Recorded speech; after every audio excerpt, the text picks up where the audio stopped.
Along the coastal plantations of McIntosh County, Georgia, records from the 1830s contain a peculiar notation that appears in 17 different ledgers. Measurements of a woman's physical dimensions that defied every expectation of the era. The numbers recorded: a 48-inch chest, arms measuring 19 inches around, shoulders spanning 23 inches, belonged to someone the plantation owners called their greatest investment. What made these measurements extraordinary wasn't just their size, but what they represented. A deliberate experiment in human breeding that lasted 3 generations and produced a woman whose strength became both her prison and her weapon. The coastal humidity still clings to the archived papers that document her existence, and the smell of old ink mingles with something darker: the calculated cruelty of men who treated human beings as livestock to be improved. Official records stop abruptly in 1847, but what they reveal before that silence is a story that questions everything we understand about survival, revenge, and the lengths people will go to reclaim their humanity. Maritime historians who've studied the Georgia coast speak in hushed tones about the Hargrove documentation, and several researchers have refused to continue their investigations after reading the full scope of what was done. The measurements themselves tell only part of the story. The real horror lies in the systematic methodology, the generational planning, and the cold precision with which human beings were reduced to numbers in breeding journals. Before we continue with the story of the woman known only as Number 47 in plantation records, if you're fascinated by untold histories that reveal the darkest chapters of America's past, subscribe to our channel and leave a comment telling us which state you're listening from. Stories like this deserve to be remembered. The archived documents from McIntosh County don't just contain numbers. They contain the blueprint of an obsession that consumed 3 generations of the Hargrove family and left a mark on Georgia history that officials tried desperately to erase. The Hargrove plantation sat between the Altamaha River and the Atlantic coast, where the air hung thick with salt, and the constant buzz of insects created a background hum that never ceased. By 1810, Alexander Hargrove had built his fortune on rice cultivation, transforming tidal marshlands into productive fields through a brutal system that required constant labor in knee-deep water under the merciless Georgia sun. But Alexander harbored ambitions that went beyond mere wealth. He'd spent 18 months in Jamaica during 1807 and 1808, ostensibly studying sugar operations. But his real education came from observing what plantation owners there called selective improvement, the practice of breeding enslaved people for specific physical traits, treating human reproduction as a form of agricultural science. Alexander returned to Georgia with 3 leather-bound journals filled with observations, measurements, and theoretical frameworks for human breeding. He documented successful pairings in Jamaica, noted which physical characteristics seemed hereditary, and developed his own theories about how to enhance strength, endurance, and physical size across generations. His wife Charlotte found the journals disturbing and refused to discuss them, which suited Alexander perfectly. This was work he intended to pursue without interference, without moral questioning, without the sentimentality that he believed weakened other plantation owners. The plantation itself sprawled across 2,000 acres, with the main house positioned on a slight elevation that allowed the Hargroves to survey their fields and the quarters where 300 enslaved people lived in conditions of calculated misery. The main house was built in the Georgian style, with white columns and wide verandas designed to catch coastal breezes. Inside, the furnishings reflected Alexander's wealth. Imported furniture from England, silver from Charleston, crystal from France. The contrast between the elegance of the main house and the crude wooden structures of the quarters was deliberate, a physical manifestation of the hierarchy Alexander believed was natural and necessary. Alexander's approach to plantation management was methodical. He kept detailed records of every enslaved person, their skills, their health, their family relationships, their capacity for work. But he also kept a separate set of records, locked in his study, that documented what he called his improvement program. These records noted physical measurements, tracked family lineages, and identified individuals who possessed traits he considered valuable. He was particularly interested in height, muscular development, bone structure, and what he termed constitutional vigor, the ability to withstand harsh conditions without succumbing to illness. By 1815, Alexander had identified several families within his enslaved population that he considered promising for his breeding experiments.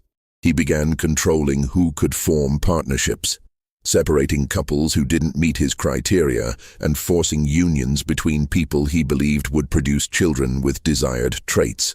The cruelty of this system was compounded by its calculated nature. Alexander didn't act from passion or impulse, but from cold scientific reasoning that made every forced separation and arranged union part of a larger plan. The quarters operated under their own social structures that Alexander never fully understood. People maintained African traditions brought across the Atlantic, practiced spiritual beliefs that blended Christianity with older religions, and created tight-knit communities that provided emotional support in a world designed to crush their spirits. They sang work songs that carried coded messages, told stories that preserved history and culture, and developed sophisticated systems for sharing resources and protecting the vulnerable. Among the enslaved population were natural leaders who commanded respect through wisdom, courage, or spiritual authority.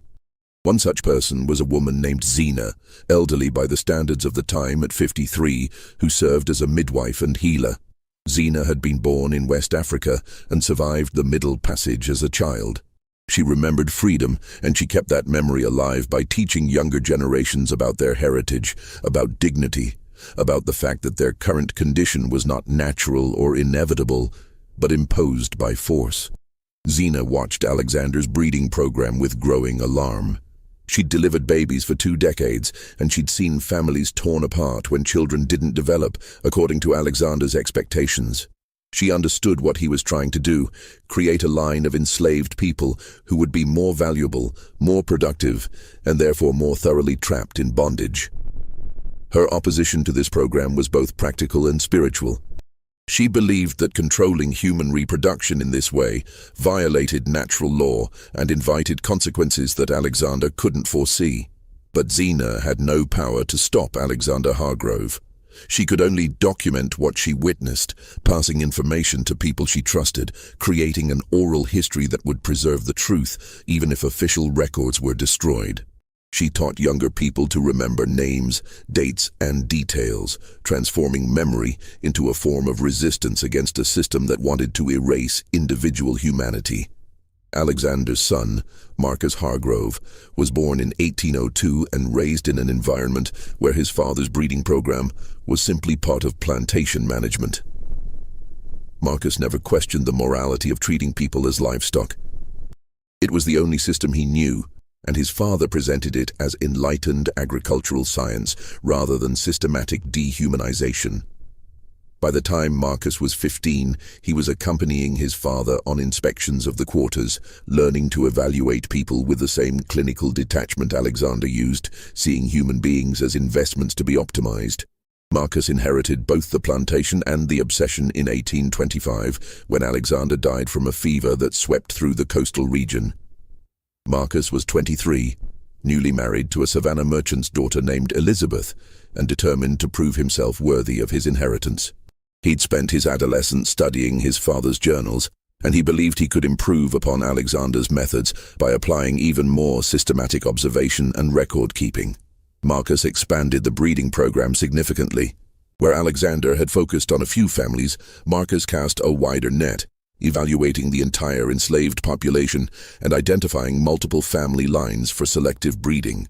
He hired an overseer specifically to help with this work, a German immigrant named Klaus Reinhardt, who'd worked on a horse breeding farm in Pennsylvania and brought those same principles to human breeding without apparent moral qualms.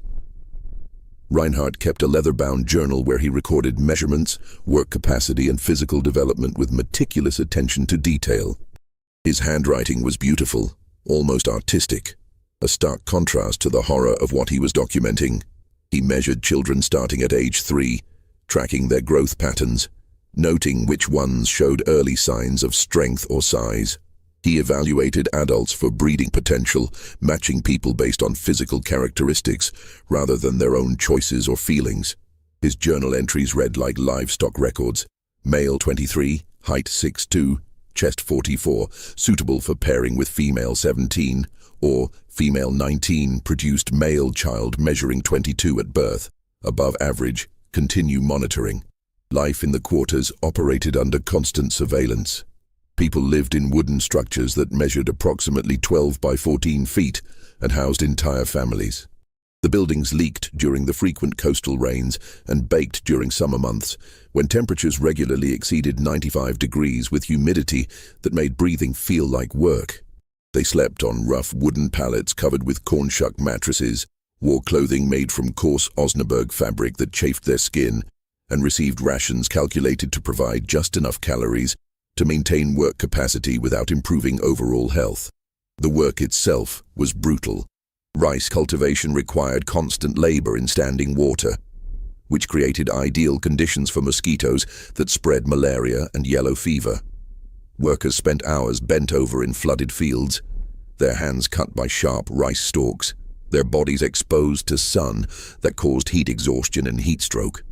During harvest season, the work lasted from first light until darkness made it impossible to continue, and even then, there were processing tasks that extended into the night. But for some families, there was an additional burden.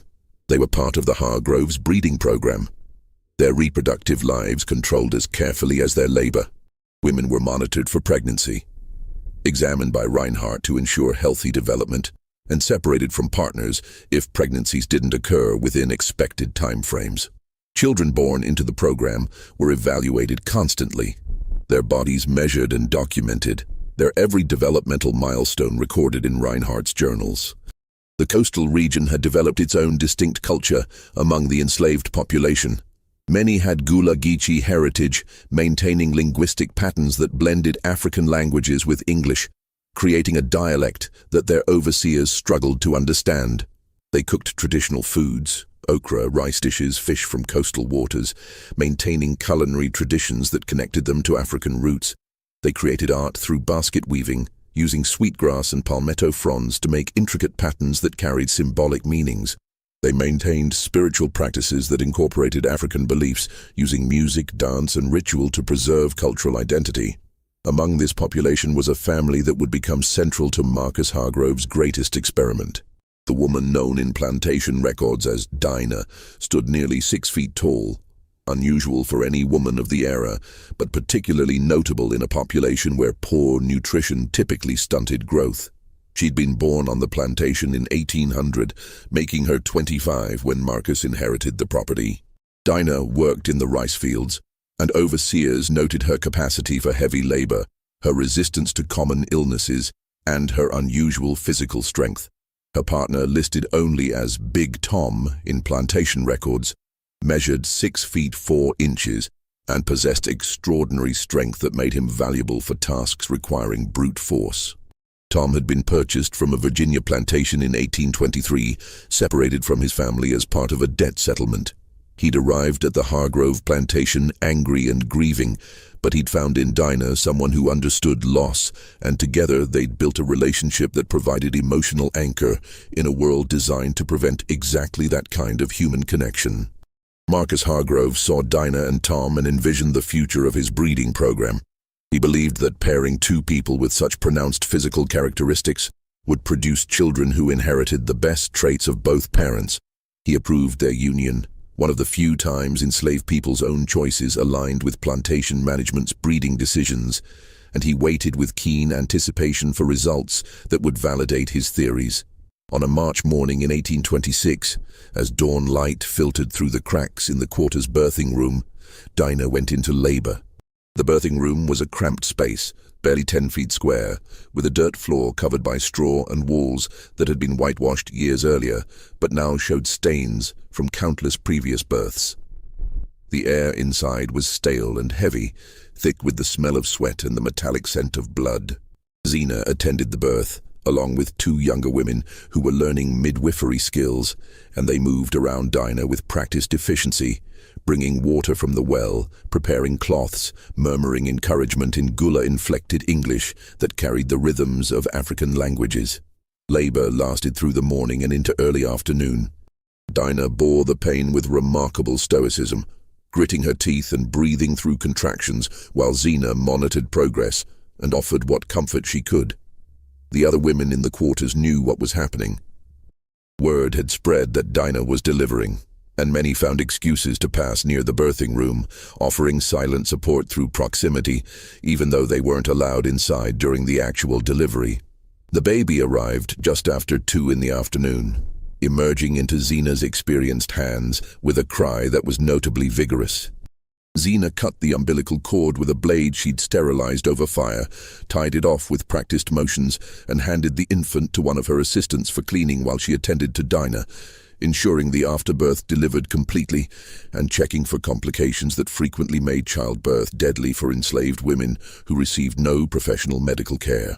The baby was a girl, healthy and unusually large. Even before proper measurement, Zena could see this was no ordinary infant. The baby's limbs were proportionally longer than average, her body more robust, her cries stronger and more sustained. Zena felt a chill of premonition as she cleaned and examined the child. She'd seen Marcus Hargrove's interest in Dinah and Tom's union, understood what he was hoping for, and she feared what this baby's exceptional characteristics might mean for her future. Within 2 hours, Klaus Reinhardt appeared at the birthing room. His arrival was unprecedented. Overseers didn't typically involve themselves in births unless complications arose that threatened plantation property. But Reinhardt had been instructed by Marcus Hargrove to attend this particular birth personally, to document everything, to provide immediate assessment of the child's characteristics. Reinhardt entered the small space with his journal and measuring tools, creating an atmosphere of clinical observation that violated the intimacy of the moment. He examined the infant with the careful attention of someone inspecting valuable property, measuring her length with a cloth tape, noting the circumference of her head, chest, arms, and legs. He recorded her weight using a scale normally employed for measuring tobacco leaves. The baby, only hours old, became a subject of scientific study rather than a celebration of new life. Dinah watched this examination with exhausted wariness. She'd known this moment would come, had understood throughout her pregnancy that her child would be special interest to the Hargroves, but witnessing the reality of Reinhardt's clinical assessment made the situation undeniably clear. Her daughter was not truly hers, but property of the plantation, an investment to be monitored and developed according to Marcus Hargrove's vision. Reinhardt made his notations with satisfaction evident in his expression. The baby measured 23 inches long, significantly above the average of 18 to 20 inches for newborns. Her weight was 8 pounds, 3 ounces, healthy but not exceptional. But her length and the proportional development of her limbs suggested potential for significant height and muscular development. Reinhardt wrote these observations in his journal, then added a note that this infant represented promising initial results for the breeding program. Marcus Hargrove appeared before sunset, leaving the main house to visit the quarters personally, another unprecedented action that signaled the importance he placed on this birth. He stood in the birthing room's doorway, too fastidious to enter the space but close enough to observe, while Reinhardt reported his findings. Marcus listened with the intense focus he brought to all matters related to his breeding program, asking detailed questions about measurements, comparing them to data from his father's journals, projecting potential adult development based on birth characteristics. Then Marcus issued instructions that would define the child's entire existence. She was to receive extra rations, beginning immediately. Her mother would be given additional food during nursing to ensure optimal milk production. The child's physical development was to be monitored weekly for the first year, then monthly thereafter. She would be trained specifically for tasks that would build muscle mass once she was old enough for work assignments. Most significantly, Marcus assigned the baby a designation, number 47, in the plantation's breeding records.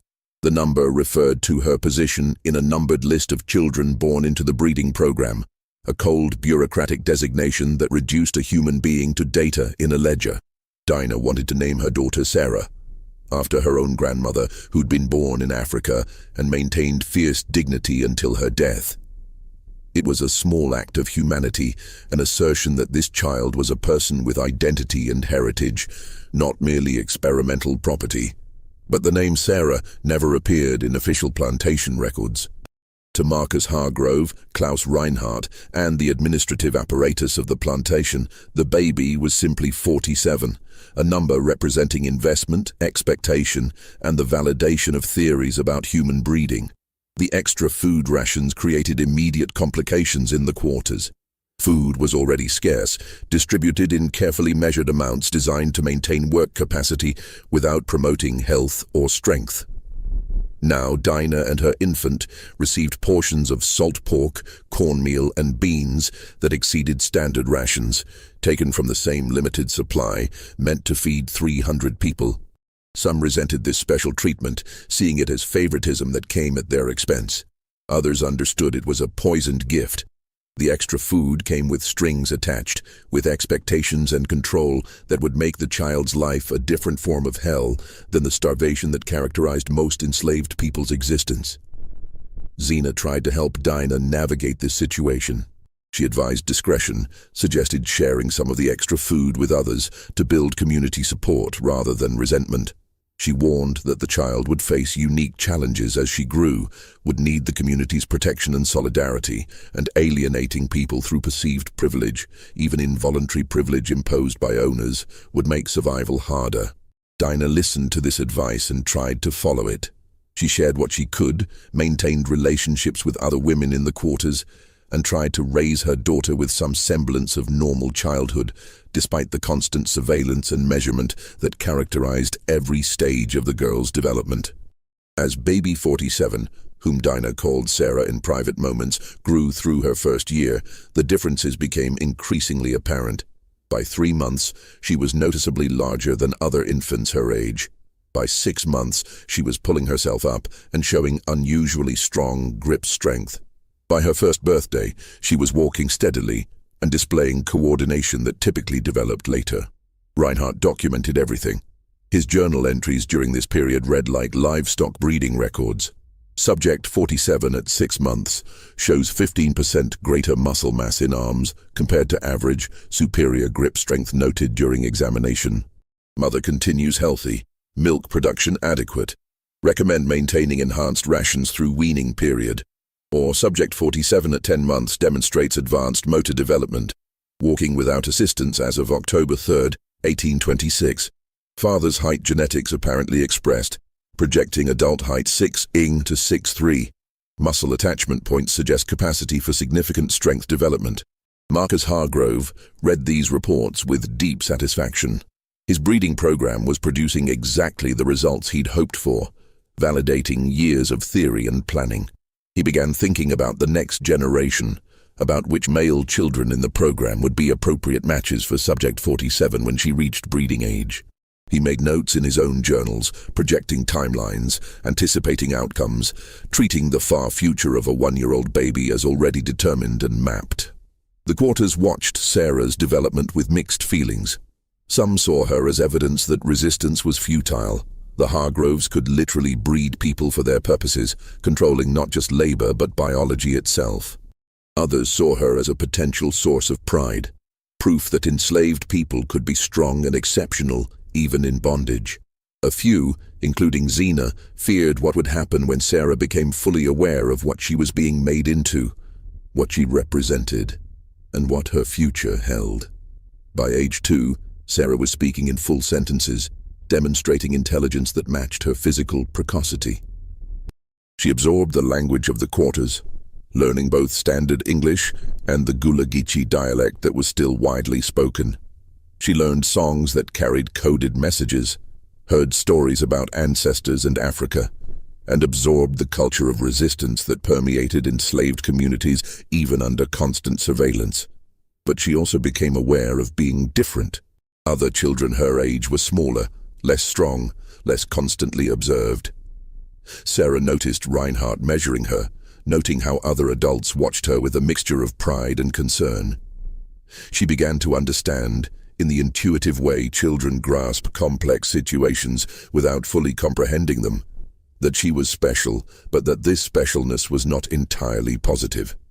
The years between 1828 and 1835 marked Sarah's transformation from a precocious toddler into a child whose physical development exceeded every projection Marcus Hargrove had made. By age 5, she stood nearly 4 feet tall, towering over children her own age and matching the height of children 3 or 4 years older. Her body showed unusual muscle definition that typically didn't appear until adolescence. Her arms and legs were proportionally longer than average, giving her a gangly appearance that suggested she would eventually achieve remarkable height. Reinhardt's measurements during this period documented systematic growth that seemed to validate every theory about hereditary traits and selective breeding. At age 5, Sarah's chest measured 30 inches around. Her arms measured 9 inches in circumference, and her shoulders spanned 14 inches. These numbers appeared constantly in Reinhardt's journals, accompanied by observations about her physical capabilities, her coordination, her apparent health and vigor. But the measurements didn't capture the psychological reality of Sarah's existence. She was aware now, fully conscious of being constantly evaluated, measured, observed. Every week, Reinhardt would summon her to a small building near the main house that served as his office. She would stand on a raised platform while he measured various parts of her body, recorded data in his journal, sometimes made her lift objects or perform physical tasks while he noted her capabilities. These sessions were humiliating and frightening. Sarah learned to dissociate during them, to let her mind drift, while her body remained present for Reinhardt's clinical assessment. Marcus Hargrove increased her food rations again as she grew, ensuring she received portions that included meat, beans, vegetables, and cornbread, a diet substantially better than what most enslaved people received. This created ongoing tension in the quarters. Food remained scarce for everyone else, and seeing a child receive preferential treatment while adults went hungry generated resentment that Sarah could feel even when people tried to hide it. Her mother, Dinah, tried to shield her from some of this resentment by continuing to share what they received. But there was only so much she could do. The reality was that Sarah's existence had become political within the quarter's social structure. She represented the breeding program's success, and people's attitudes toward her reflected their attitudes toward the system itself, whether they'd been broken into accepting it, whether they maintained hope for resistance, whether they'd found ways to survive psychologically by not thinking too deeply about their situation. At age 7, Sarah was put to work. Most enslaved children began light labor around this age, tasks appropriate to their size and strength. But Sarah's assignments were different, specifically designed to build her physical capabilities. She carried loads of rice sheaves from fields to processing areas, developing her back and leg muscles. She dragged heavy baskets, building upper body strength. She spent hours at tasks that would have been given to adolescent boys, and she performed them adequately despite her young age. Marcus Hargrove watched this progress with satisfaction that bordered on obsession. He'd begun inviting other plantation owners to visit, showing them his records, explaining his breeding program, displaying Sarah as evidence that selective breeding could produce superior workers. These visits were torture for Sarah. She was made to stand still while men discussed her body as if she were livestock, evaluated her measurements against their own enslaved populations, debated the financial implications of implementing similar programs. Some visitors were impressed, seeing potential profits in Marcus's approach. Others were skeptical, questioning whether the investment required for such programs would yield sufficient returns. A few expressed moral discomfort, though they typically did so quietly and without seriously challenging the fundamental premise that enslaved people could be bred like animals. Sarah absorbed all of this. She listened to conversations not meant for her ears, learned to read men's expressions and tones, developed an understanding of how she was perceived and what her existence meant within the larger system of slavery. This knowledge was both empowering and devastating. Empowering because it gave her insight into her captor's thinking, devastating because it confirmed that she was not seen as fully human by the people who controlled every aspect of her life. During this period, Zena continued serving as a source of wisdom and alternative perspective. She was elderly now, moving more slowly but still respected throughout the quarters for her knowledge and moral authority. Zena spent time with Sarah when she could, teaching her about African heritage, about ancestors who'd been free, about the fact that enslavement was not natural or inevitable, but a condition imposed by force and maintained through violence. These conversations gave Sarah a framework for understanding her situation that differed radically from Marcus Hargrove's narrative. Where Marcus saw successful breeding and improved property, Zena taught Sarah to see systematic dehumanization and the violation of natural law. Where Marcus celebrated Sarah's strength as evidence of his theories, Zena helped Sarah understand that her strength was her own, an inherent part of who she was, rather than something created by the Hargroves program. But Zena also taught Sarah to be patient, to survive, to wait for opportunities rather than acting from anger in ways that would get her killed. The coastal regions had seen multiple slave rebellions over the years: the Stono Rebellion in South Carolina in 1739, Denmark Vesey's planned uprising in Charleston in 1822, Nat Turner's rebellion in Virginia in 1831. All had been violently suppressed, with participants executed and communities subjected to increased surveillance and brutality. Zena knew that resistance was necessary but had to be strategic, timed for moments when success was possible rather than dramatic gestures that resulted in death without achieving freedom. By age 10, Sarah had internalized this lesson. Survive first, resist strategically, wait for the right moment. She continued performing her assigned labor, submitted to Reinhardt's measurements without visible resistance, and maintained a facade of compliance that masked growing awareness and carefully controlled rage. Her physical development continued to exceed projections. At 10, she stood 5 feet 6 inches tall, with measurements that approached those of adult women. Her arms measured 14 inches around, her chest 38 inches, her shoulders 20 inches across. She could lift loads that adult men struggled with, and Marcus Hargrove documented every achievement with pride that completely ignored Sarah's humanity. He'd begun showing her off more frequently now, hosting gatherings where plantation owners from across Georgia and neighboring states came specifically to observe Sarah and hear about the breeding program. These gatherings followed a predictable pattern.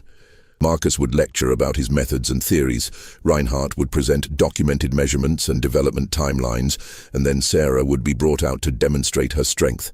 She would be made to lift heavy objects, 60-pound sacks of rice, barrels filled with water, even an anvil that weighed close to 200 pounds.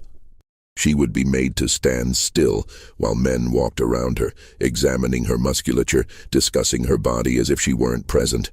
Sometimes they would ask her questions. How old was she? Did she experience fatigue? Could she work full days without rest? And she learned to answer in ways that satisfied them without revealing her true thoughts. The humiliation of these exhibitions was profound and cumulative. Each one reinforced Sarah's understanding that she was not a person to these men, but an example, a proof of concept, a thing to be evaluated and potentially replicated. The shame burned inside her, creating pressure that built with each passing year, but had no outlet, nowhere to be released without catastrophic consequences.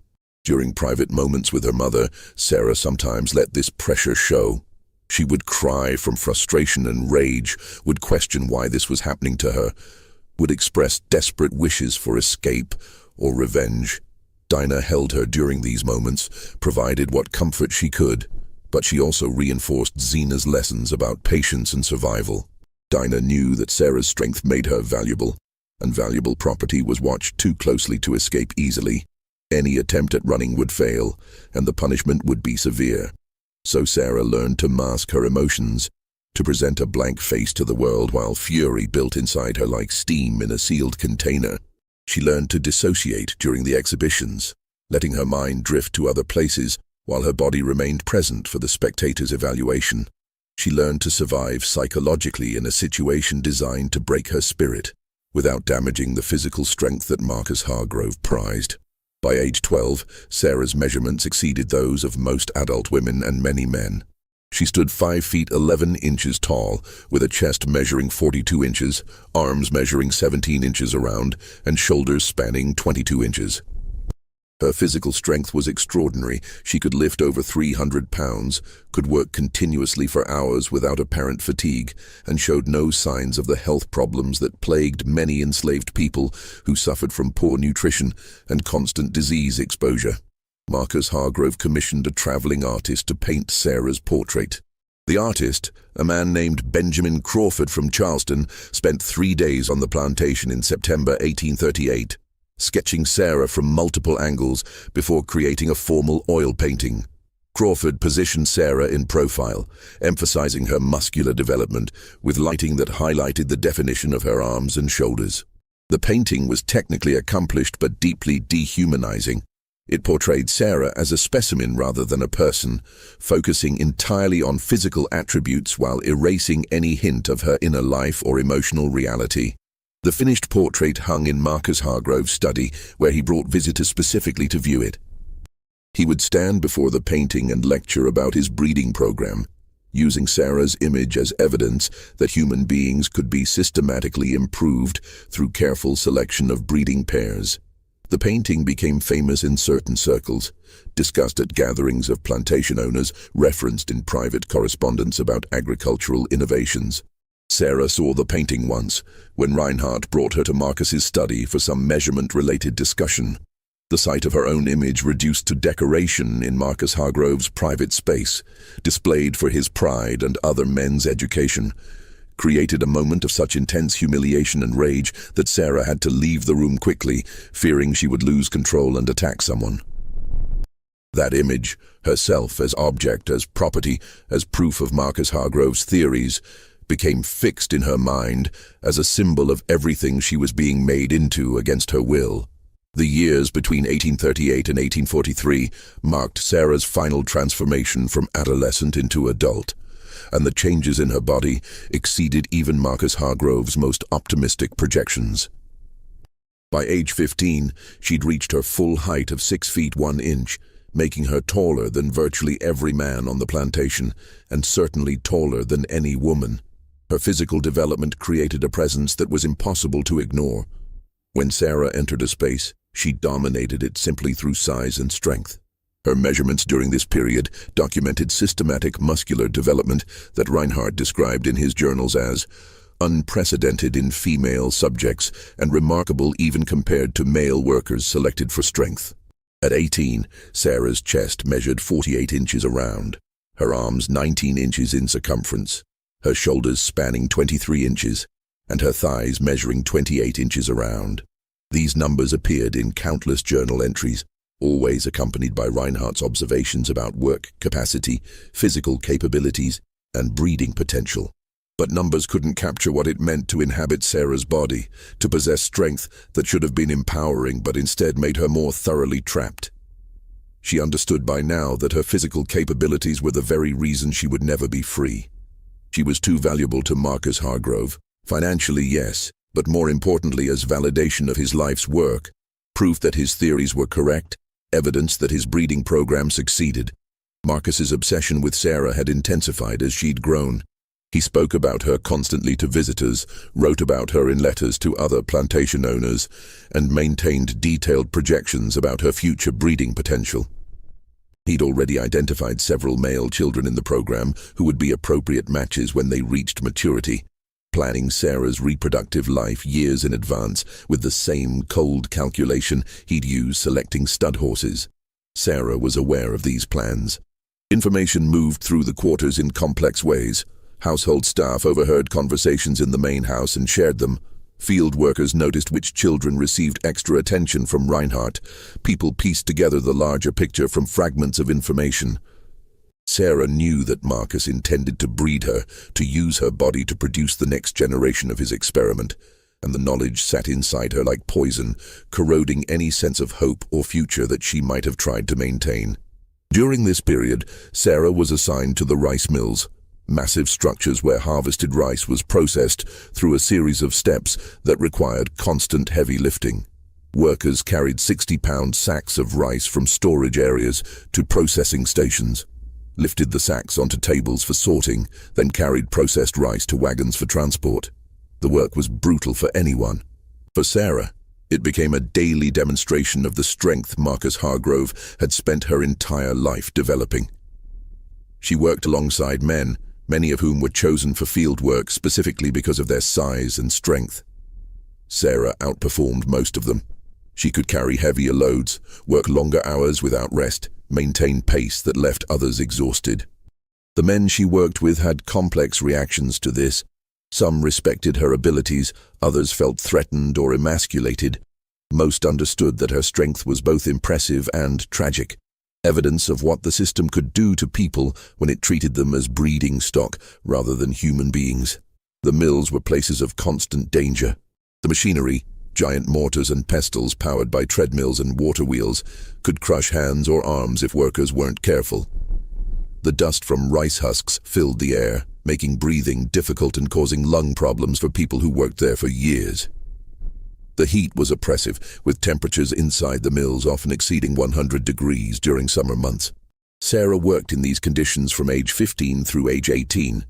Marcus Hargrove used her performance as further evidence of his program's success.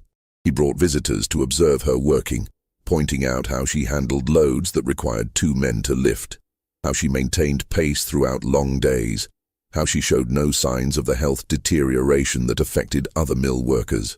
These demonstrations were exhibitions disguised as normal work, and Sarah understood that every moment of her labor was being evaluated, documented, turned into evidence for Marcus's theories about human breeding. The visitors who came during this period included some of the South's wealthiest and most influential plantation owners. They came from South Carolina, North Carolina, Virginia, and deeper South states like Alabama and Mississippi.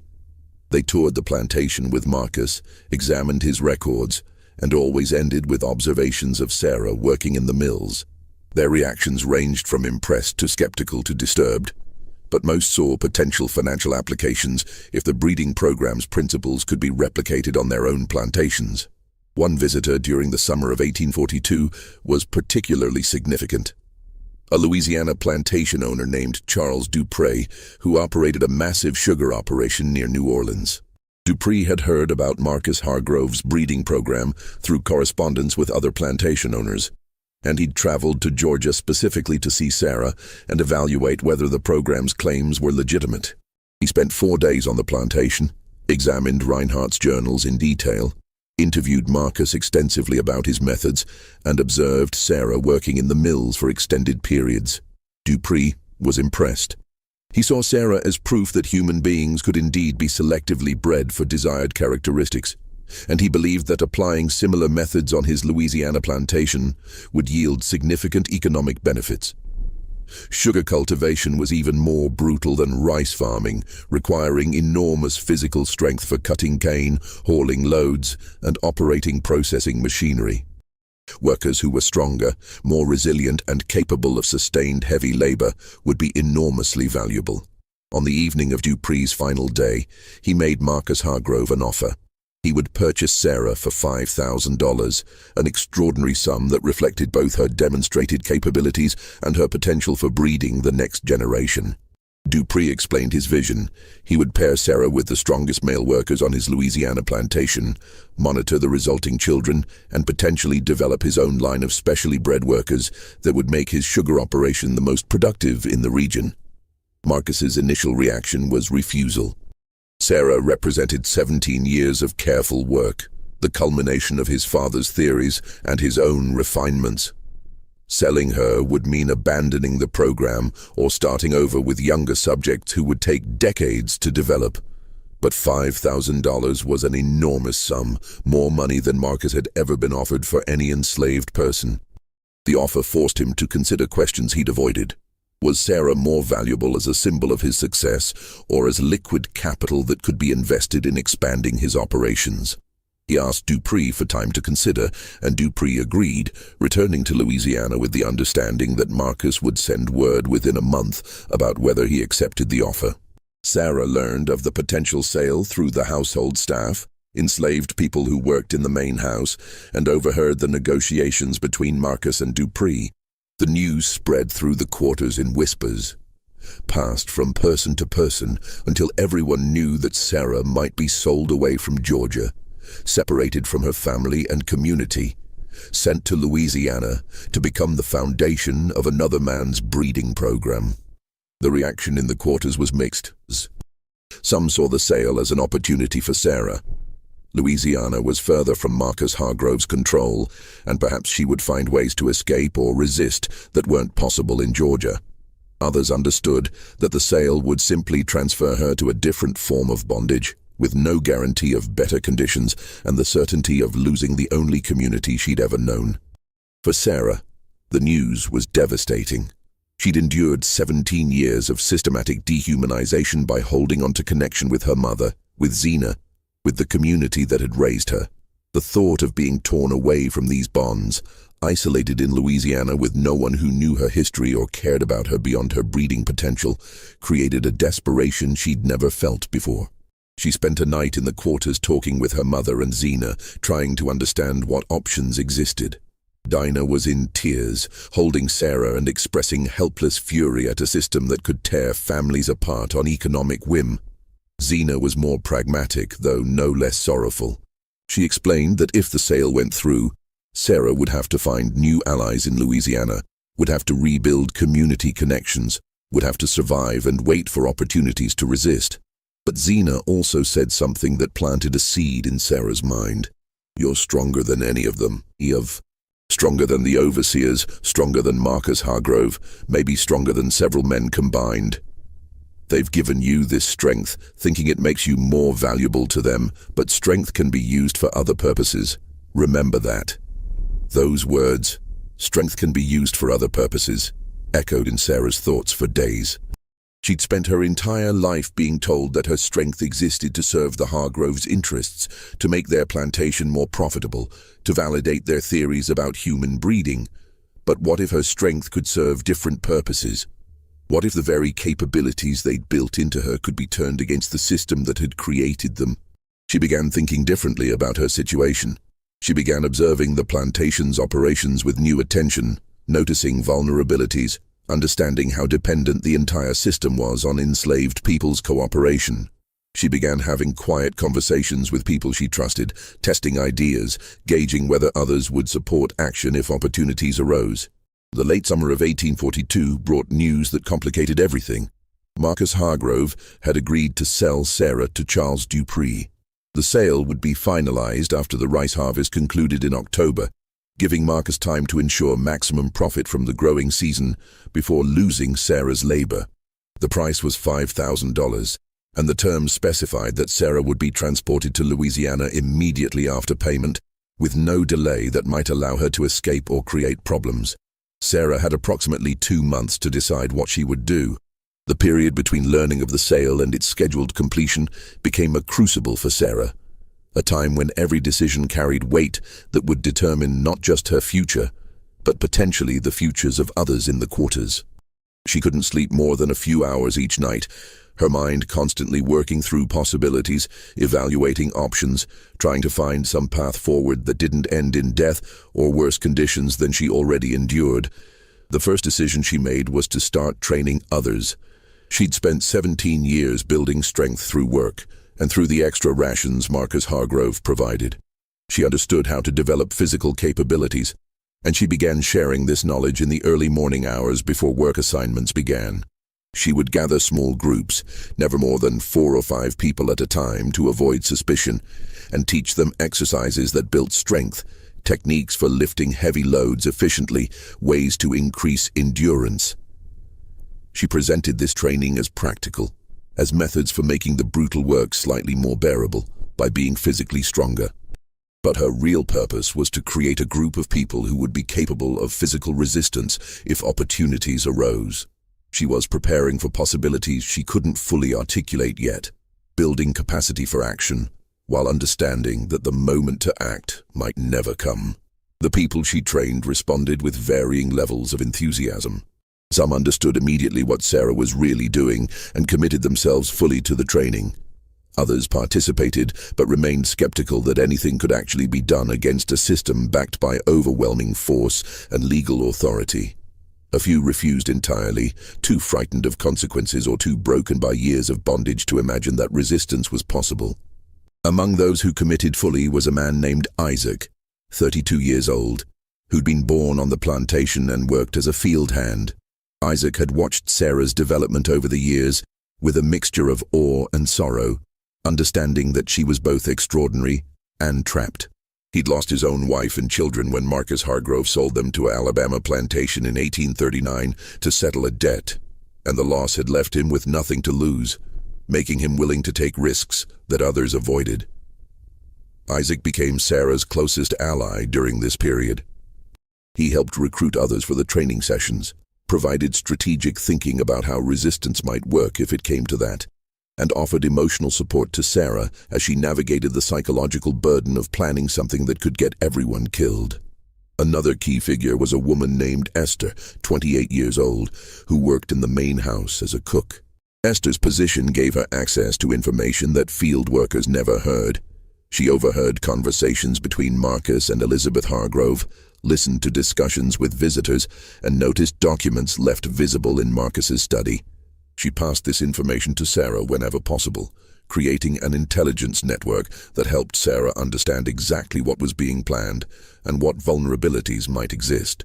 Through Esther, Sarah learned details about the sale that weren't common knowledge.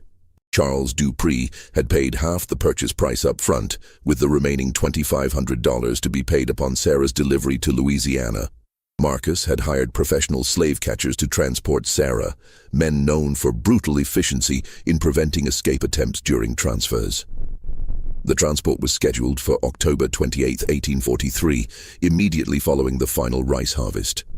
Sarah also learned something that changed her entire understanding of Marcus Hargrove's breeding program. Through Esther's observations, Sarah discovered that Marcus kept additional records in his study, documents that went beyond the measurements and evaluations in Reinhardt's journals. These records detailed the full scope of the breeding program over 3 generations, included information about enslaved people who'd been sold or who died as part of the experiments, and contained Marcus's future projections for expanding the program across multiple plantations. Sarah knew she needed to see those records, needed to understand the full scope of what had been done. But accessing Marcus's study was extraordinarily dangerous.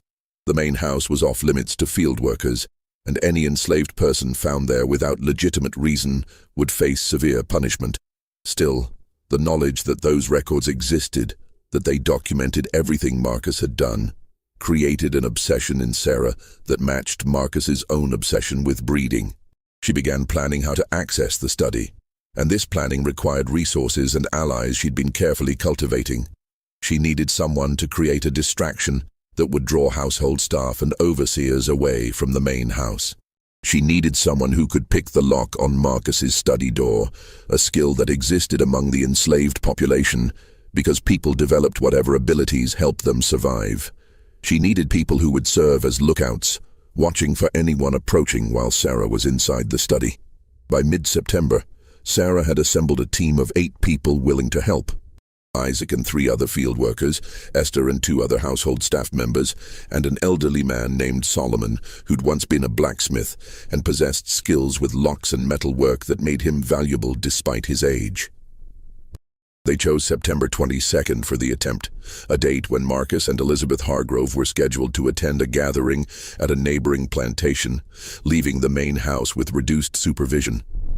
The plan was simple in concept, but terrifyingly risky in execution. Solomon would pick the lock on the study door.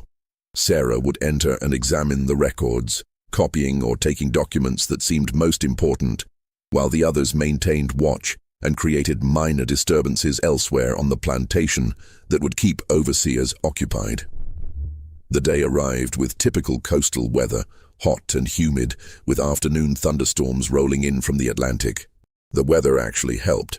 Rain and wind would keep people indoors or distracted by securing equipment and supplies. Marcus and Elizabeth departed for their social engagement in early afternoon, traveling by carriage with 2 household staff members as attendants. Sarah waited until evening when the main house stood mostly dark and quiet. She moved through the grounds with surprising stealth for someone her size, reaching the rear entrance where Solomon waited with his lockpicks and nervous energy. Isaac and the others were positioned at strategic points, ready to create distractions if anyone approached. Solomon worked the lock for nearly 10 minutes, his hands shaking from age and nervousness, before the mechanism clicked open. Sarah entered Marcus Hargrove's study, closing the door behind her and lighting a small candle that provided just enough illumination to see. The study was exactly as she'd glimpsed it once years earlier, dominated by a large desk covered with papers and ledgers, walls lined with bookshelves, and the portrait of Sarah hanging prominently where Marcus could see it from his desk. The sight of her own image, reduced to decoration and proof of Marcus's theories, sent fury through her that she had to consciously control. She found the ledgers in a locked desk drawer, but Solomon's lockpicks worked on this simpler mechanism. Inside were 3 leather-bound volumes, each filled with Marcus Hargrove's meticulous handwriting, documenting decades of systematic human breeding. Sarah read by candlelight, her hands shaking as she absorbed information that exceeded her worst expectations. The first volume dated to her grandfather Alexander Hargrove's time, documenting his initial experiments in the 1810s. Sarah learned about forced pairings, about children evaluated and found wanting, about people sold away when they didn't develop according to projections. She learned about pregnancies that ended in miscarriage or stillbirth because women were worked too hard during gestation. She learned about medical experiments Alexander had conducted, testing his theories about heredity by deliberately exposing pregnant women to different conditions and recording outcomes. The second volume covered Marcus Hargrove's early years managing the plantation from 1825 through 1835. Here, Sarah found references to her own mother's previous pregnancies. 3 children before Sarah, all evaluated by Marcus and his father during Alexander's final years. The children had been sold to different plantations when they failed to show the desired physical characteristics. Families deliberately separated to make room for the next generation of experiments. Sarah found names. Her half-siblings Thomas, sold to a tobacco plantation in Virginia in 1822. Rachel, sold to a cotton operation in Alabama in 1823. Benjamin, sold to a rice plantation in South Carolina in 1825. She had family she'd never known existed, scattered across hundreds of miles, their locations documented in Marcus's careful records, alongside notations about why they'd been deemed unsuitable for the breeding program. The third volume was the most disturbing. It covered 1835 through the present and included detailed projections for the future. Marcus had documented Sarah's entire development, every measurement, every demonstration for visitors, every plan for her future use. But he'd also projected beyond Sarah, planning how her children would be incorporated back into the breeding program, creating an expanding network across multiple plantations in different states. Sarah discovered that Marcus had already negotiated with Charles Dupree about purchasing back any children Sarah produced in Louisiana, bringing them to Georgia to continue the line. He'd made similar arrangements with 2 other plantation owners in South Carolina and Mississippi, creating a system where children from the breeding program would be distributed across multiple properties, then selectively brought together for future breeding as adults. The scope was breathtaking and horrifying. Marcus intended to create a network of plantations participating in coordinated breeding programs, sharing information and trading selected individuals to maximize desired traits. He envisioned this system expanding across the entire South, transforming slavery from merely an economic institution into a comprehensive program of human breeding that would span generations and geographic regions. Sarah found all of this documented in Marcus's precise handwriting, complete with financial projections about increased productivity and value. He'd calculated that enslaved people bred for specific traits could be sold for double or triple normal prices, creating massive profits that would incentivize other plantation owners to participate in the network. The rage that filled Sarah in that moment was clarifying. She'd known the breeding program was cruel, had lived with that cruelty every day of her life. But discovering the full scope, the casual destruction of families, the cold calculation behind every forced pregnancy, the vision of expanding this system across the entire South, transformed her understanding of what was at stake. She took specific pages from the ledgers, documents that detailed the breeding program's history and Marcus's future plans.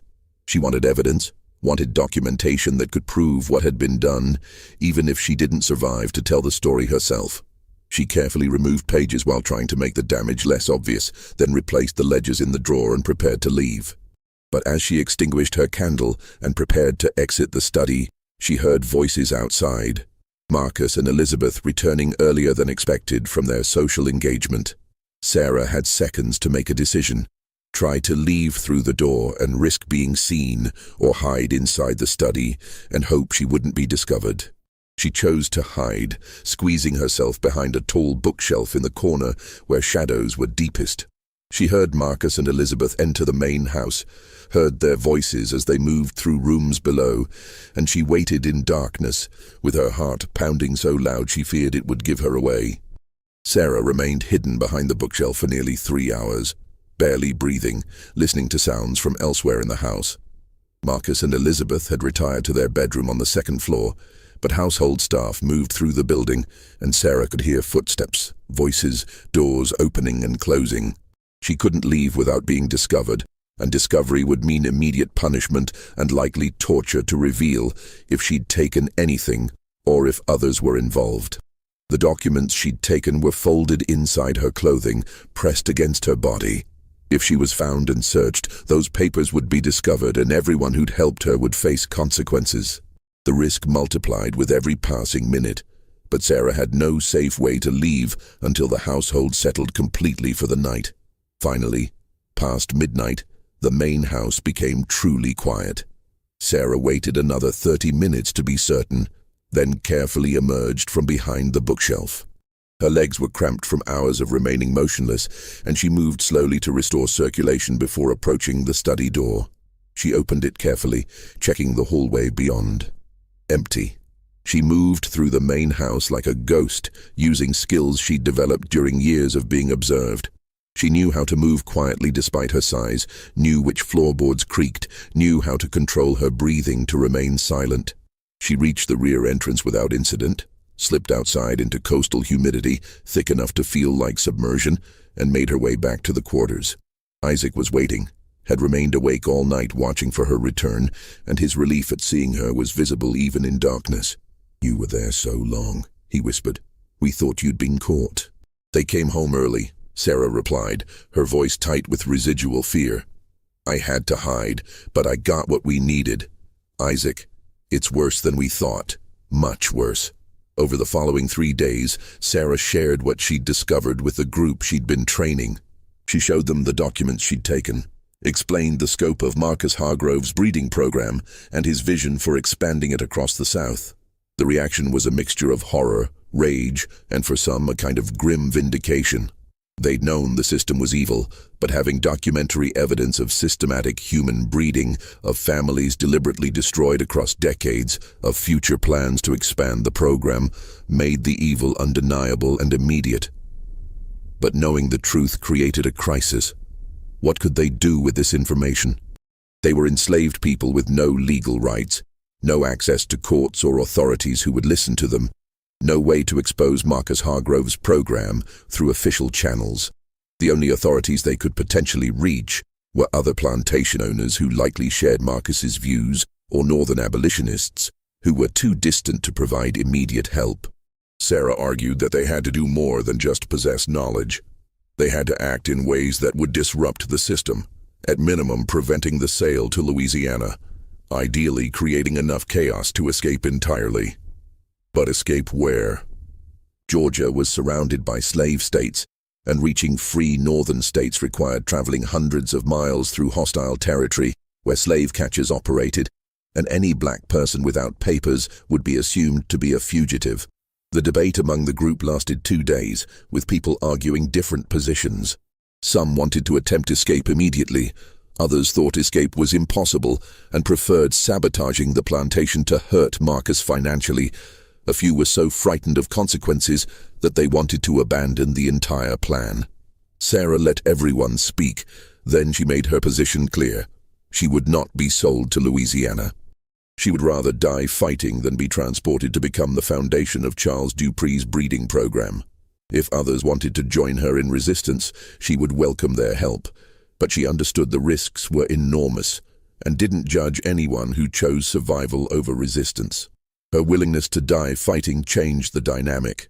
Several people who'd been hesitant committed themselves, inspired by Sarah's resolve or shamed by their own fear, and the group solidified around a core of 13 people willing to take coordinated action. The plan they developed over the next several days was multi-layered and designed to create maximum disruption.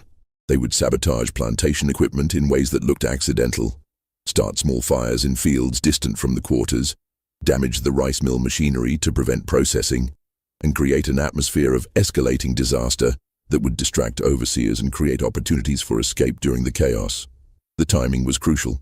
They would begin the sabotage 1 week before Sarah's scheduled departure, giving them time to create cumulative chaos while Sarah remained on the plantation.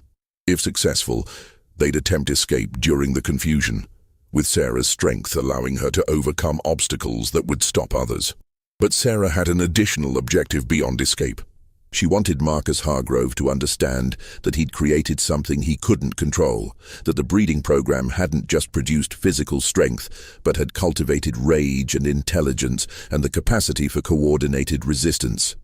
The sabotage began on October 15th, 8 days before Sarah's scheduled departure. The first incidents were subtle. A key gear in the rice mill developed a hairline crack that expanded under stress until the machinery ground to a halt. Tools broke at crucial moments, a plow handle snapping, an axe head flying off, a wagon wheel shattering, each incident causing delays and requiring repairs that consumed time and resources. Small fires appeared in fields where no one had been working, suggesting either extreme carelessness or deliberate action. The fires were always discovered before they spread catastrophically, but they created constant alerts, pulled overseers away from other duties, and generated an atmosphere of crisis that made normal plantation operations increasingly difficult. Reinhardt noticed the pattern, but couldn't prove intentional sabotage. Everything could be explained as unfortunate coincidence or the result of aging equipment and tired workers making mistakes. But the frequency of incidents was unusual enough to make him suspicious, and he increased surveillance of the quarters, watching for signs of organized resistance. Marcus Hargrove grew increasingly agitated as problems mounted. The rice harvest was delayed, costing him money and potentially affecting his reputation among other plantation owners. Visitors who'd planned to observe the final stages of harvest postponed their trips, unwilling to witness what appeared to be a plantation in decline. Charles Dupree sent a letter questioning whether the sale should proceed, expressing concern that if conditions at the plantation were deteriorating, Sarah's value might be affected. The pressure intensified Marcus's response. He increased work hours, reduced already inadequate food rations, and authorized overseers to use more severe punishment for any perceived infractions. He intended this increased discipline to restore order, but it had the opposite effect. People who'd been hesitant to join Sarah's resistance saw no alternative, and the base of support for coordinated action expanded. On October 21st, 2 days before Sarah's scheduled departure, the situation escalated dramatically. The rice mill suffered catastrophic structural failure when a support beam, previously weakened through careful sabotage, collapsed during operation. The beam fell across machinery, destroying mechanisms that would take weeks to repair, and while no one was killed, several workers suffered injuries serious enough to prevent them from working. That same day, fire broke out in the main barn, destroying equipment and supplies worth thousands of dollars. The fire appeared to start from a lantern left too close to hay, a plausible accident. But its timing combined with other incidents made Reinhardt and Marcus suspicious that something more coordinated was happening. The evening of October 21st, Marcus Hargrove called an emergency meeting with his overseers. Sarah learned about this meeting through Esther, who overheard the discussions while serving dinner. Marcus was convinced that deliberate sabotage was occurring, and he was implementing new security measures. Increased patrols of the quarters at night, restrictions on movement between different areas of the plantation, and enhanced surveillance of anyone associated with the recent incidents. These new security measures threatened the planned escape. Sarah gathered her group that night for an emergency meeting in the darkness between the quarters and the tree line.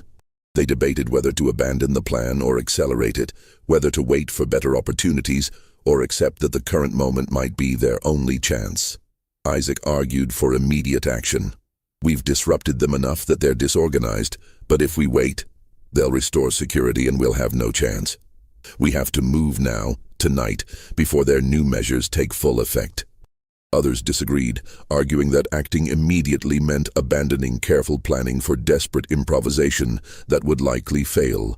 The debate became heated, with people's fear and frustration emerging in raised voices that threatened to draw attention. Sarah let them argue for several minutes, then she made a decision. We act tomorrow night, October 22nd. That gives us 1 day to finalize details while their security is still being organized. It's our best compromise between preparation and opportunity. Everyone who wants to come, be ready. Everyone who wants to stay, I understand, and there's no judgment. When the meeting ended, 13 people had committed to attempt escape. 23 others said they'd participate in creating diversions but wouldn't flee because they had families or were too frightened of consequences. Sarah thanked everyone for their courage, understanding that even those who chose not to run were taking enormous risks by supporting the disruption. The following day, October 22nd, Sarah completed her assigned work in the rice mills with unusual focus, aware that this might be her last day on the Hargrove plantation. She memorized details of the landscape, noted the positions of overseers, observed patterns in patrol schedules. She was preparing for the night ahead with the same methodical attention Marcus Hargrove had applied to measuring her development, except now that attention served her purposes rather than his. As evening approached, coastal weather turned violent. Thunderstorms rolled in from the Atlantic, bringing wind that bent trees and rain that fell in sheets. The weather was both blessing and danger. It would provide cover for escape, but also make travel harder and more dangerous. Sarah watched the storm develop and decided it was worth the risk. The chaos of the weather would help mask their departure. Night fell, with lightning illuminating the plantation in brief, stark flashes. Sarah waited until after midnight, when most people had gone to sleep despite the storm. Then she moved through the quarters, touching doors in a prearranged signal. 13 people emerged, all dressed in their darkest clothing, carrying small bundles of food and supplies. Sarah led them toward the coastal route she'd selected, moving between buildings and using the storm's noise to mask their movement. They'd covered perhaps 200 yards when a shout rang out behind them. A patrol had spotted the group, despite the darkness and rain. What happened next occurred with shocking speed. Sarah had known discovery was likely and had prepared mentally for confrontation. When the overseer approached, ordering them to stop, Sarah didn't comply. Instead, she did something that 17 years of controlled rage and cultivated strength had prepared her for. She attacked. Her first strike broke the overseer's arm. Her second threw him to the ground with force that likely cracked ribs. She moved with efficiency born from years of lifting heavy loads, her body knowing exactly how to generate and apply force. The other overseers present, 2 men armed with clubs, hesitated in shock, never having witnessed an enslaved person, particularly a woman, engage in direct violent resistance. That hesitation cost them. Isaac and 2 others attacked while the overseers were distracted by Sarah, and within seconds, all 3 plantation authority figures were on the ground, disarmed and injured. "Run!" Sarah shouted to her group. "Toward the coast, stay together!" They ran through storm and darkness, leaving the plantation's main complex behind.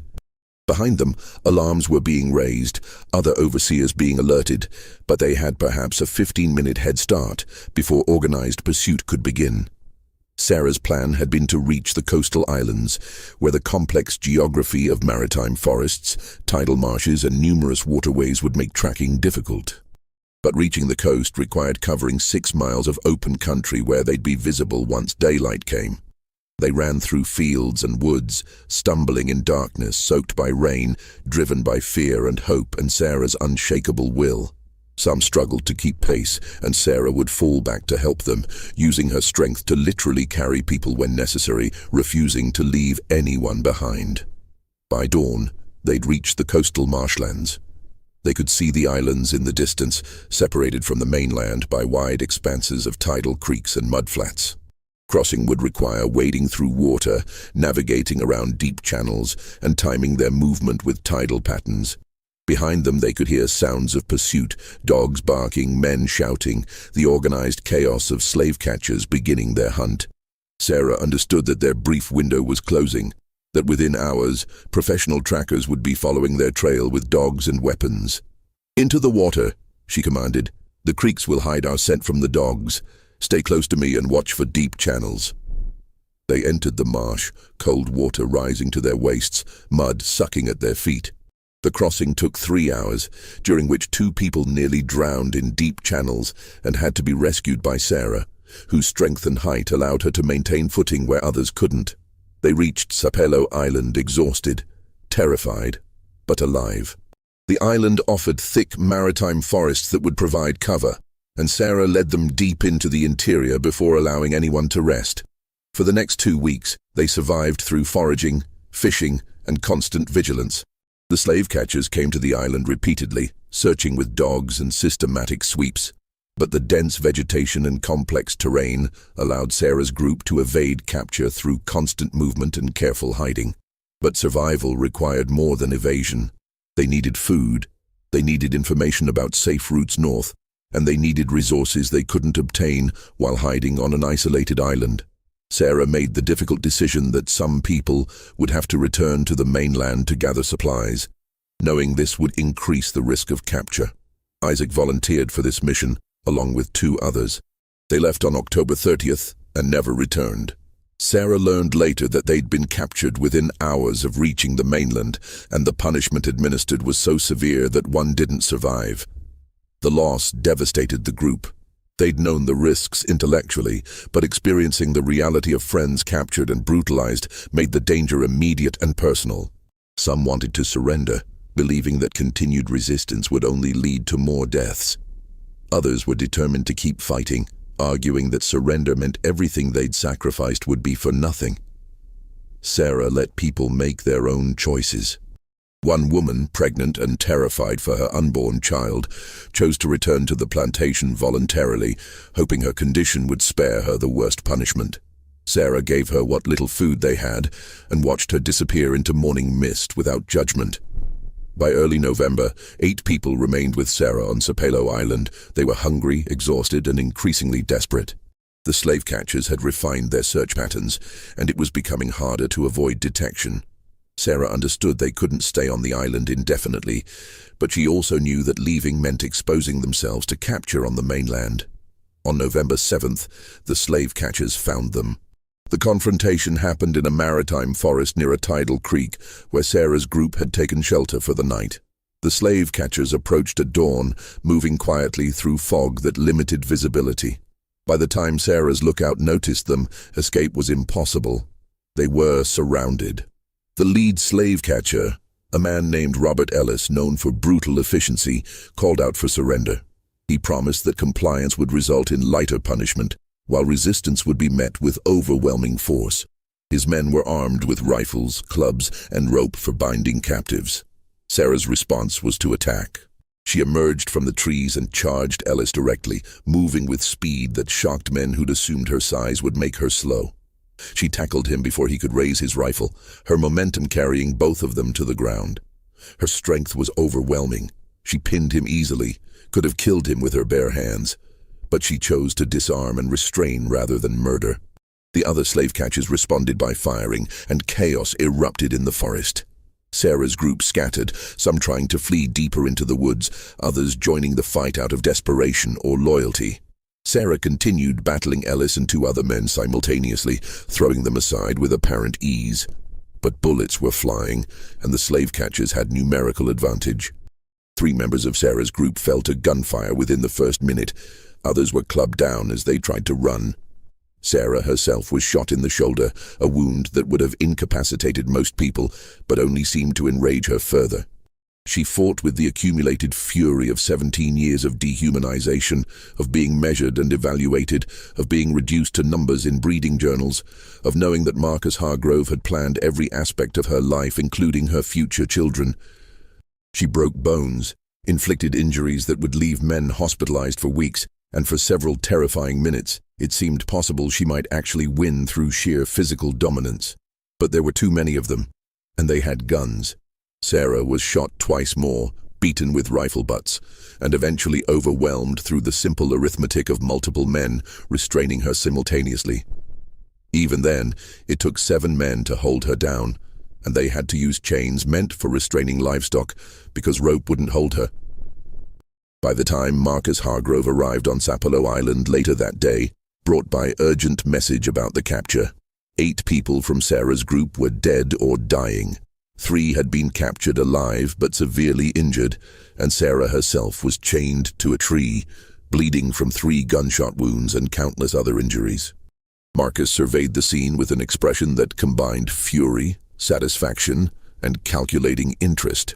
He'd lost enslaved people he'd invested years in developing, had suffered financial losses from the sabotage and the disrupted sale to Louisiana, and had been humiliated by Sarah's resistance becoming known among other plantation owners. But he'd also proven that even the strongest enslaved person could be captured and controlled. He'd reasserted dominance through violence, and he was already planning how to use this situation to his advantage, how to reshape the narrative from embarrassing resistance into a demonstration of plantation management's effectiveness. The aftermath of the Sapelo Island confrontation created complications Marcus Hargrove hadn't fully anticipated.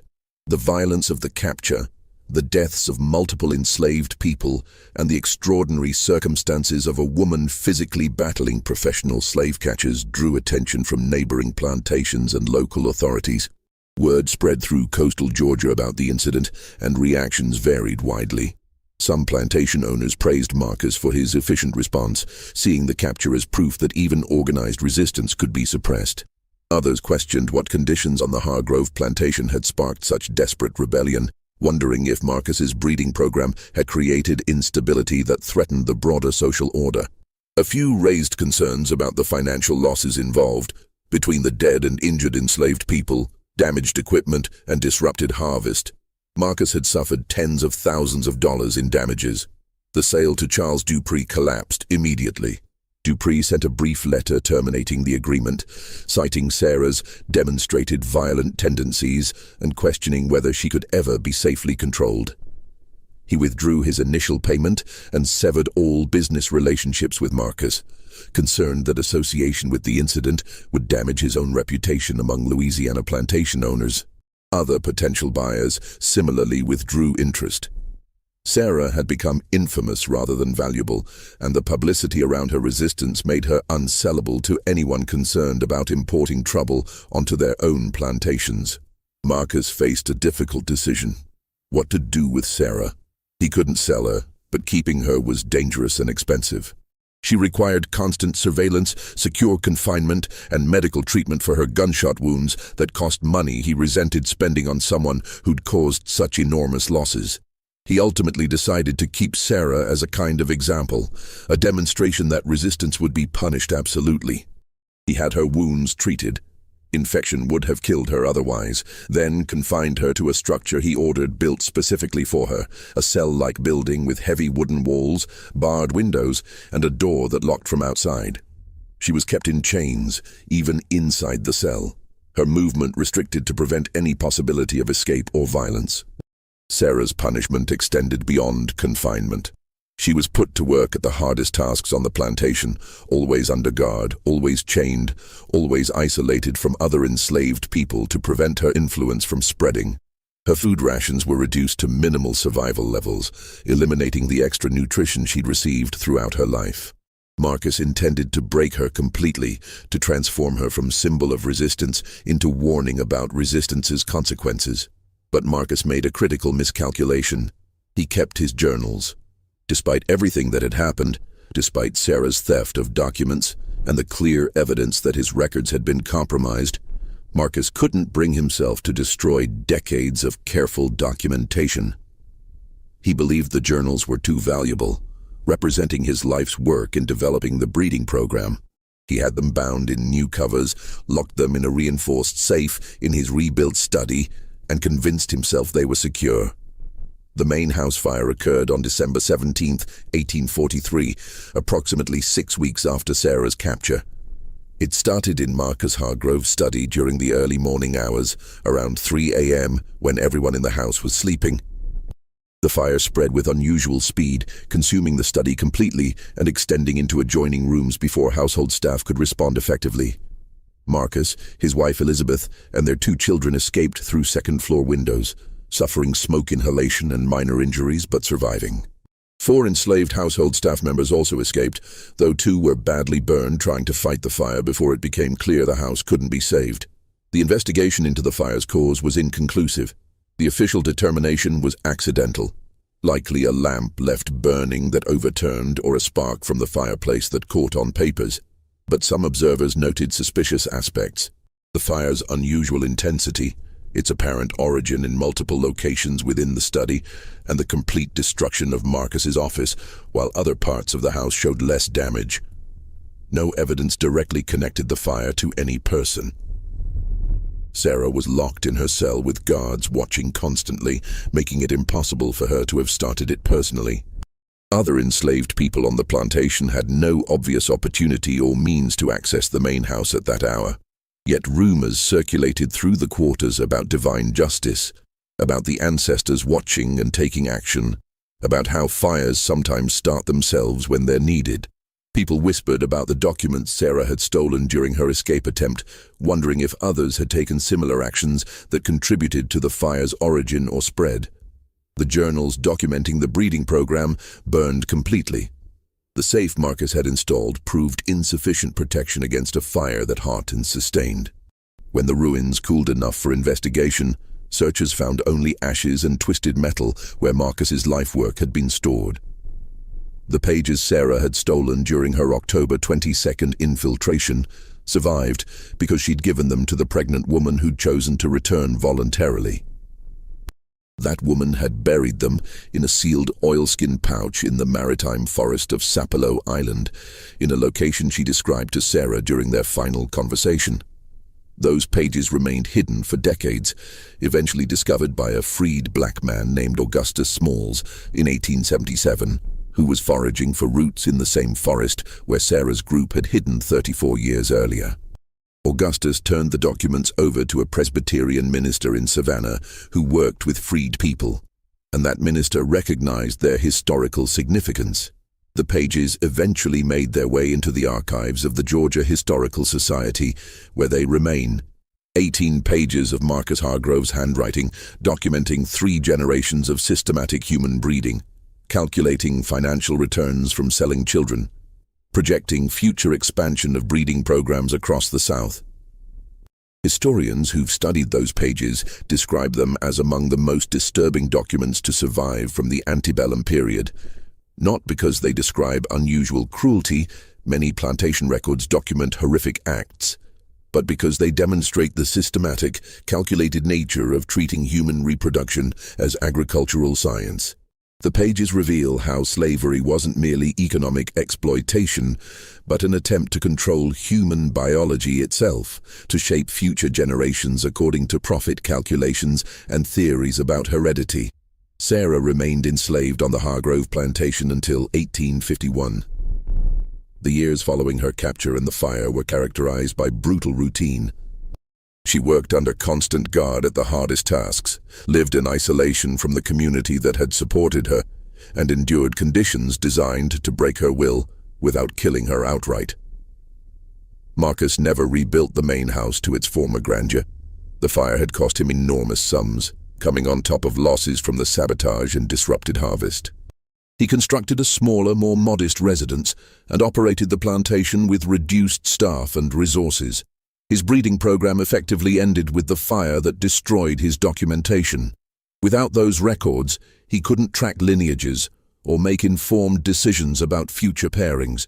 In 1851, facing continuing financial difficulties, Marcus sold several enslaved people to settle debts. Sarah was among them, purchased by a cotton merchant from Alabama named James Whitfield for $800, far less than the $5,000 Charles Dupree had once offered, reflecting both Sarah's age and her reputation for resistance. Sarah was transported to Alabama and put to work in cotton processing, heavy labor that utilized her strength while keeping her under constant supervision. Records show she worked at Whitfield's operation until at least 1860, appearing in that year's census records as property valued at $700. After 1860, documentation ends. Whether Sarah lived to see emancipation in 1865, whether she survived the Civil War years when Alabama became a battleground, whether she ever found the siblings Marcus's records had revealed existed, scattered across Virginia, Alabama, and South Carolina, none of these questions can be definitively answered. The Hargrove plantation continued operating until Sherman's march to the sea in 1864, when Union forces swept through Georgia, liberating enslaved people and destroying infrastructure supporting the Confederacy. Marcus Hargrove died in 1859, and the plantation passed to distant relatives who sold it after the war. The property changed hands multiple times over following decades, and by the early 20th century, the original plantation buildings had largely decayed or been demolished. What remains are fragments. The 18 pages in the Georgia Historical Society archives, brief mentions in letters between plantation owners discussing Marcus's breeding program, census records listing Sarah's existence as property, and court documents from the 1843 incident on Sapelo Island describing her capture and the deaths of 8 people. Local historians in McIntosh County maintain that the maritime forest on Sapelo Island, where the final confrontation occurred, remains haunted by those who died there, though such claims say more about how communities remember trauma than about supernatural realities. The forest itself is unchanged. Live oaks draped with Spanish moss, palmettos rustling in coastal wind, tidal creeks flowing according to moon phases, unchanged since 1843. Sarah's story asks uncomfortable questions about what human beings are willing to do to each other when one group possesses absolute power over another. The breeding program Marcus and his father developed wasn't exceptional in its cruelty. Similar programs operated on plantations across the South, but its documentation provides unusually clear evidence of how enslaved people were systematically dehumanized, reduced to breeding stock, their families destroyed, and their bodies controlled according to profit calculations. The story also demonstrates resistance's complexity. Sarah's rebellion didn't succeed in achieving freedom, but it succeeded in disrupting Marcus Hargrove's program, in destroying the documentation that would have allowed the system to expand, and in creating a historical record of resistance that survived even when most participants didn't. Physical strength, which should have been a gift, became the foundation of Sarah's oppression and ultimately the means of her resistance. The tragedy isn't just what was done to her, but what was done to countless others through similar programs across the South.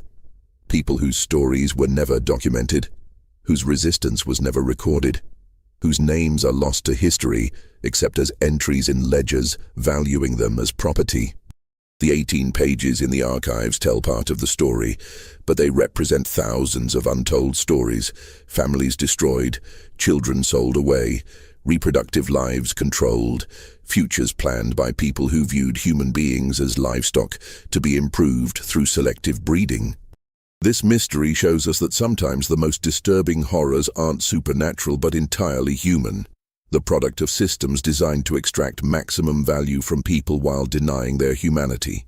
The breeding programs didn't fail because enslaved people were passive or accepting. They failed because resistance, even when it didn't achieve freedom, created enough disruption to prevent the system from achieving its full vision. Sarah's strength became legendary in coastal Georgia, though the stories changed over time, gaining supernatural elements that obscured historical reality. But the core truth remains. A woman who was bred for strength used that strength to fight back, and though she didn't win freedom, she won something else: the destruction of the system designed to replicate itself through her children and grandchildren. What do you think of this story? Do you believe everything was revealed, or are there darker truths still buried in archives and family records across the South? Leave your comment below. If you enjoyed this tale and want more horror stories like this, subscribe, hit the notification bell, and share with someone who loves mysteries that reveal uncomfortable truths about our history. See you in the next video.